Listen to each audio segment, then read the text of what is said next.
भारत समेत पूरी दुनिया में जितने भी लोगों ने एस्ट्राजेनेका की वैक्सीन लगवाई है, अब वो इस खबर से बेहद डरे हुए। और आपको ये तो बताया जा रहा है कि कोविशील्ड वैक्सीन से शरीर में खून के थक्के जम सकते हैं और उससे हार्ट अटैक और ब्रेन स्ट्रोक आ सकता है।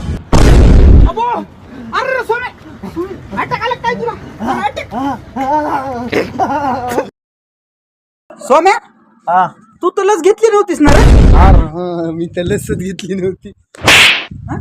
बरं सांगितलं नाही तर मरत होतो. अरे दलिंदरावानी काही व्हिडिओ बघून काही ॲपवर विश्वास ठेवून कसं काय करतात रे तुम्ही? हा हकनाक मरत होतास का नाही आता तू? ज्याची इम्युनिटी पॉवर विवर कमी आहे का त्यांना होणार आहे. अरे एवढ्या जणांना दिली ना आता कोविडशील्ड, का सगळे मरायलेतच का? हा खरं सांगितलं. जरा विचारामध्ये तरी चेंज करा ना. काही जरी झालं तरी हा असं होणार आहे तसं होणार आहे करायला.